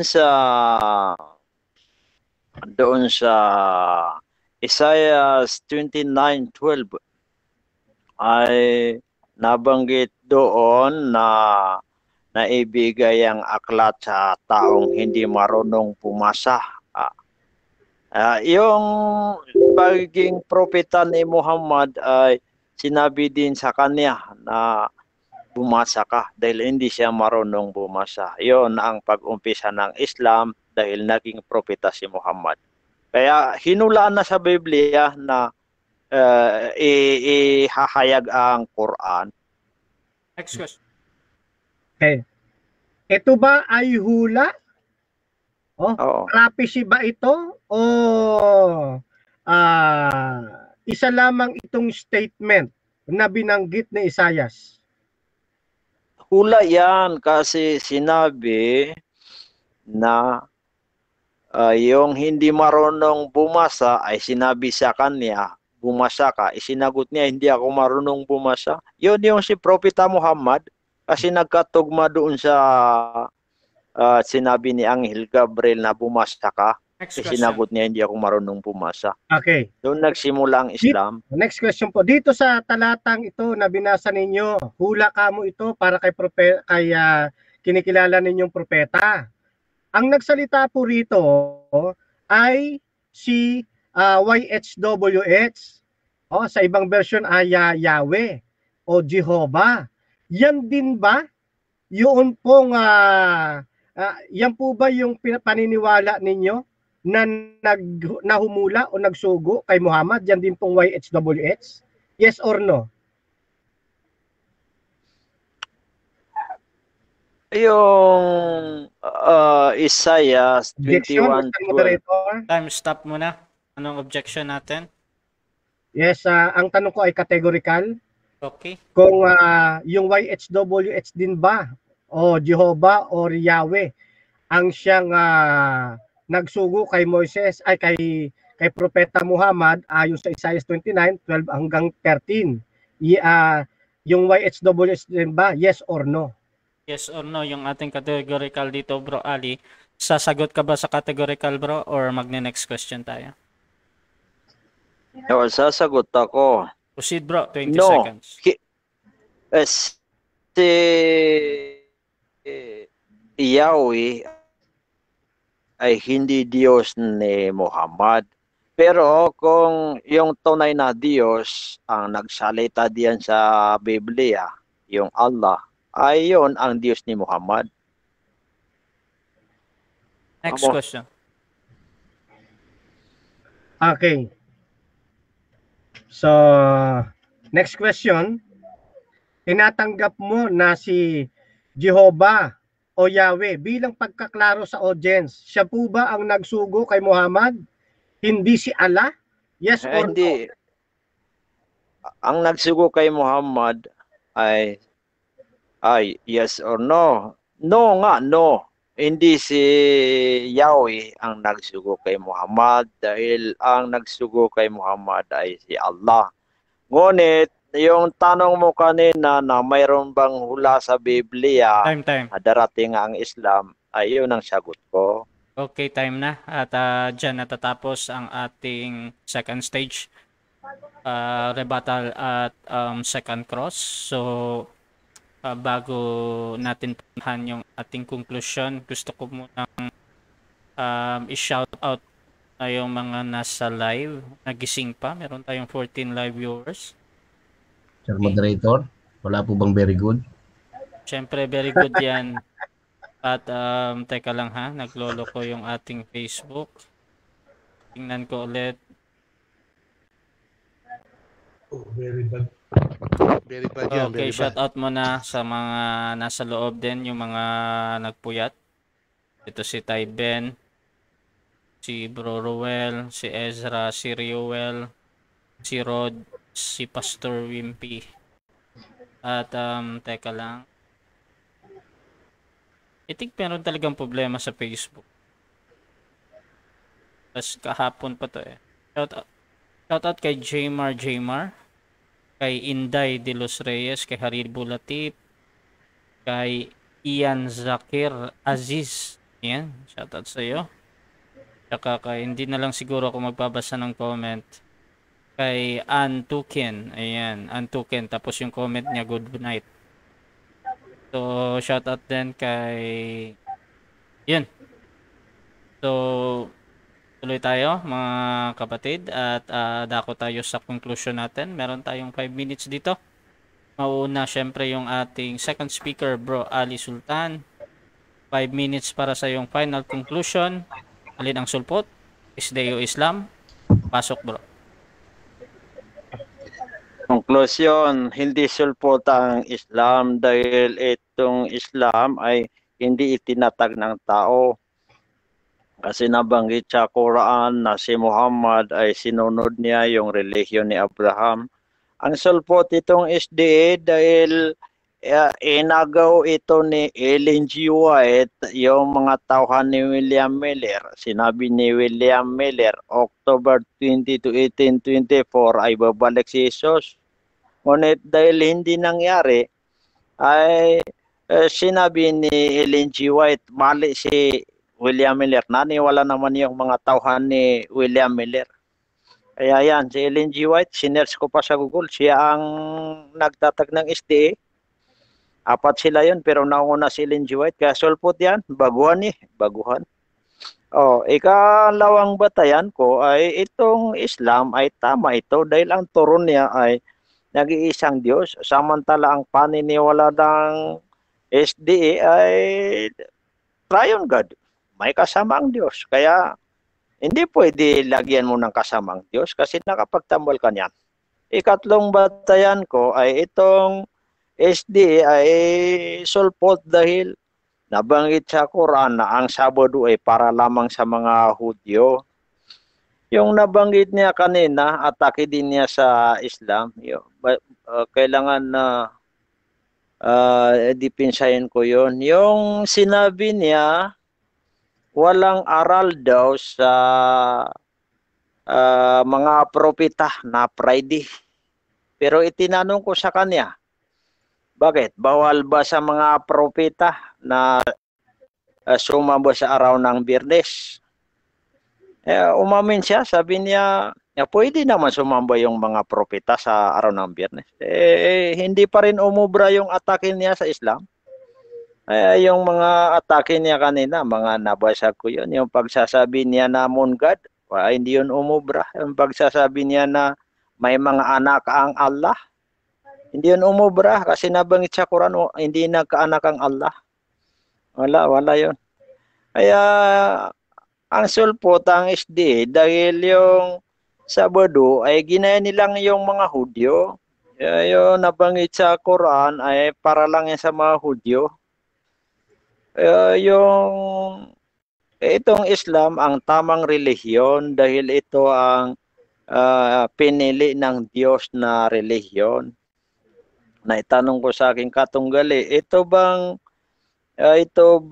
SD, ito ba ay inangkin ng Diyos na pinili niya na relihiyon niya? Sinagot niya, wala daw mabasa na parang malabo yung sagot niya.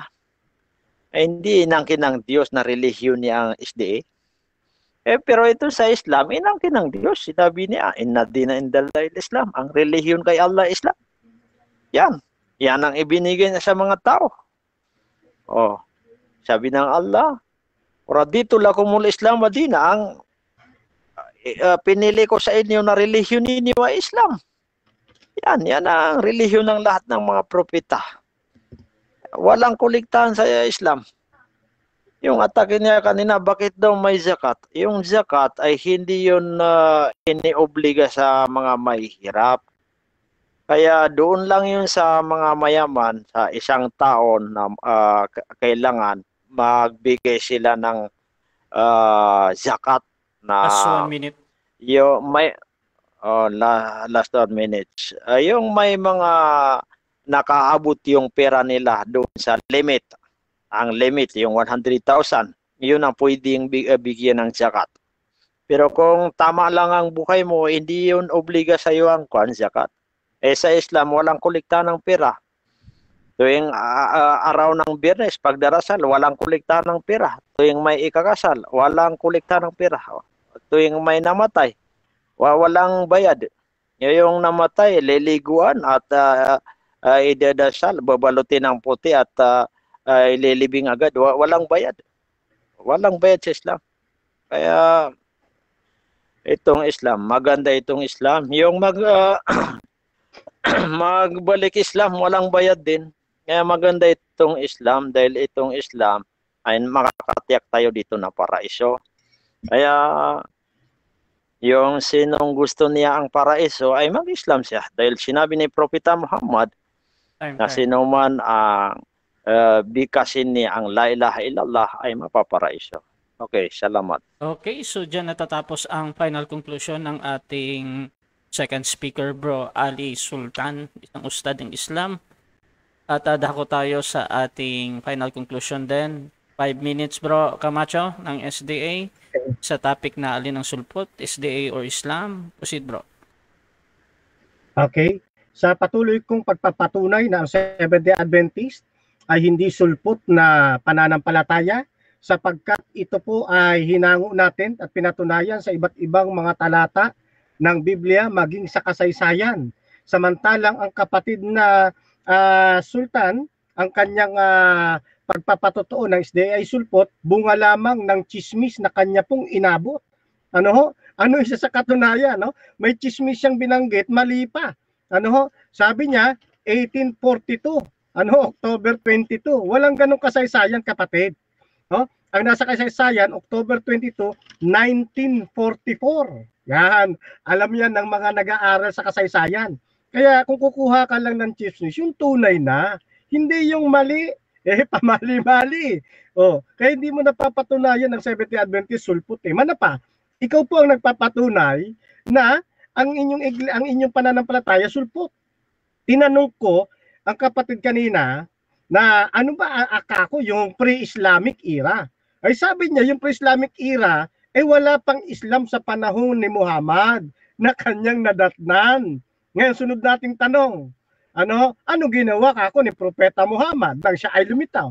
Di sabi niya itinuro niya na meron lamang iisang Diyos. Di ibig sabihin sulpot talaga. Wala pa lang Islam sa panahon nang dumating si Muhammad. Kailan lang nagkaroon ng Islam? Di nung dumating si Muhammad, sulpot talaga. Pinatunayan na ng kapatid na Ali, Sultan, na sulpot talaga ang Islam. Yan, so maliwanag yan, tinanong natin kanina. Ngayon, ang Seventh-day Adventist ba, sulpot? Hindi nga wala siyang pinatunayan. Hindi rin niya masagot kung sino yung nasa Revelation 14 na three angels message. Walang iba yan, kundi Seventh-day Adventist, inaangkin nga ng Panginoon yan Kanyang ang iglesia yan ang tawag parang isa, nalabi. Pansinin niyo kung gaano kahalaga ang nalabi sa ating pong Panginoon.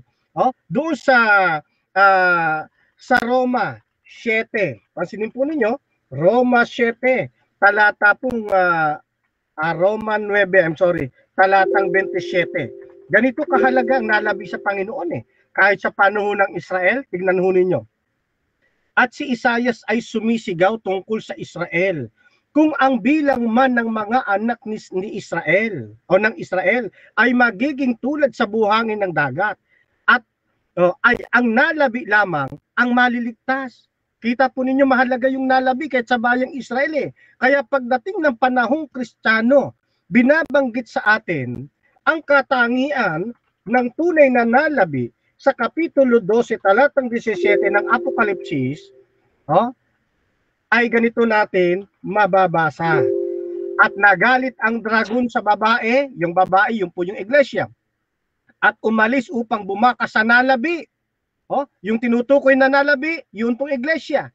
Na bumakas sa nalabi sa kanyang binhi, na siyang nagsisitupad ng mga utos ng Diyos at mga may patutuo ni Jesus.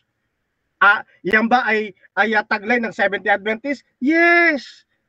Katangian kasi yun ngayon, ang Islam. Bukod sa pagpapatunay ng kapatid na Ali Sultan na sila ay sulpot. Punta tayo sa usaping founders. Hindi namin itinatatwa na si Miss White isa sa mga founders. Pero tignan po ninyo yung salitang founders. Nasa small letter F. Dahil naniniwala kami, isa lang ang capital letter F na founder. Yan ay walang iba kundi ang ating Panginoong Jesucristo. Kaya hindi yan sulpot. Ngayon, yung Islam, sino founder? Tignan ho ninyo, the major religions of the world. Nasa internet na rin yan. By Robert Pauset, yan ang author. Ang sabi, Muhammad born 570 AD in Mecca and passed away June 8, 632 in Medina. Is the founder of the religion of Islam. Kita po ninyo sino daw ang founder ng religiong Islam? Si Muhammad. Kaya tama yung sagot ni Imam Ali nung wala pa nung pre-Islamic history, wala pa yung Islam. Nagkaroon lang ng Islam nang dumating si Muhammad. Itinuro niya merong kaisang Diyos. Kaya lahat ng mababasa ninyo sa Quran, pabor ngayon sa Islam. Pero hindi nila maitatatwa, sila ay sulpot lamang galing sa pre-Islamic religion. Maraming salamat po. Okay, at dyan po natatapos ang debate natin between SDA and Islam. Alin ang sulpot, Seventh Day or Islam? So kayo na po yung magtitimbang dyan. At bibigyan ko sila ng tig 1 minute na pasasalamat. At hindi na ito part ng debate. At unahin ko na si Bro Fernando Camacho sa iyong pasasalamat, bro.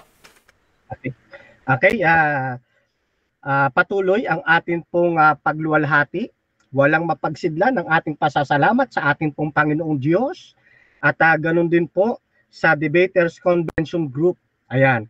At kay kapatid na Russia Vista, no, na hanggang ngayon, kahit inaantok na ay talagang tinapos niya itong programang ito, no, para makapaglingkod sa mga debatista na katulad nito. Salamat din sa comment section.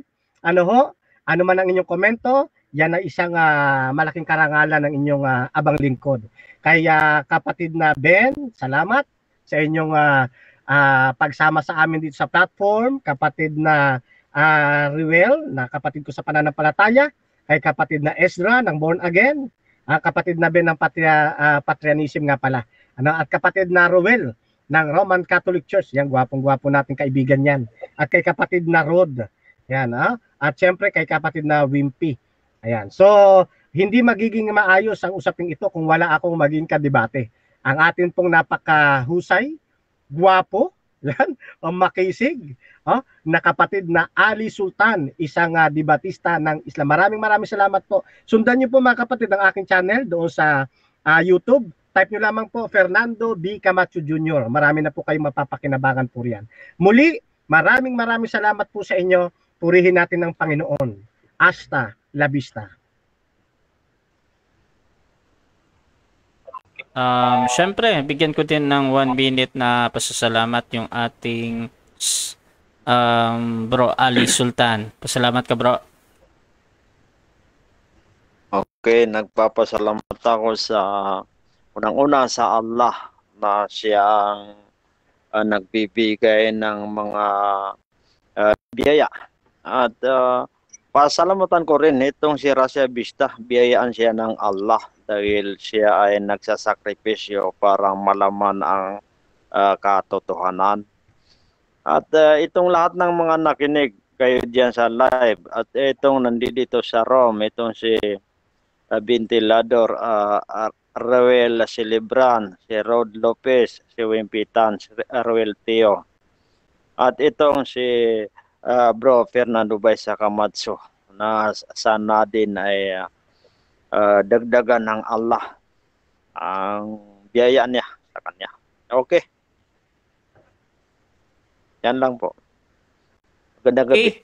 At Debaters Convention, gusto ding magpasalamat sa ating napakagandang debate ngayon at syempre yung ating mga sponsor dyan, lalong-lalo na yung tantra-veda.com at iba pang sumusuporta sa Debaters Convention. At YouTube channel natin, huwag nyong kalimutan, isubscribe nyo, Debaters Convention Official. At bukas, meron tayong debate, Zayn versus Russia, Islam versus Catholic yan.